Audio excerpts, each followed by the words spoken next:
معروف ادیب عروج دبیر کی کتاب وہ کے مضمون پاکستان زندہ باد سے ایک اقتباس۔ شکایتی عورت۔ پاکستان میں تقریباً ہر عورت شکایتی عورت ہے۔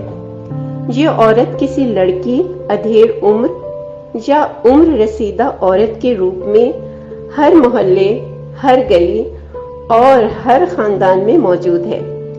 یہ عورت ہر بات پر کوئی نہ کوئی شکایت اور شکوہ ضرور کرتی ہے۔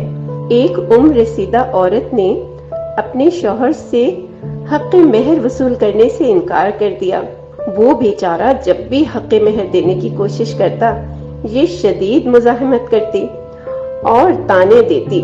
اس عورت کی جب شادی ہوئی تو اس عورت کی حق مہر کی رقم اس زمانے کے حساب سے خاصی معقول تھی، مگر وہ بیچارہ اس کو حق مہر نہ دے سکا۔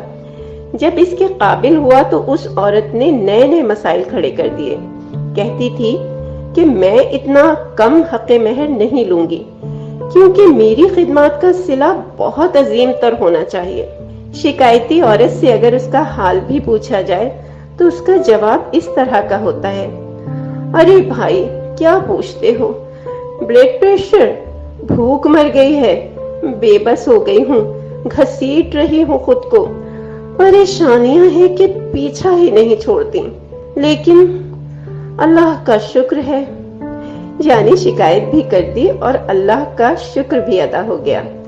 شکایتی عورت بھی عجیب ہوتی ہے۔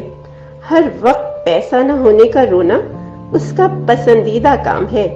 میاں کی قلیل آمدنی میں بہت مشکل سے گزارا کرتی ہے، مگر ہر تقریب میں جوڑا ضرور بناتی ہے۔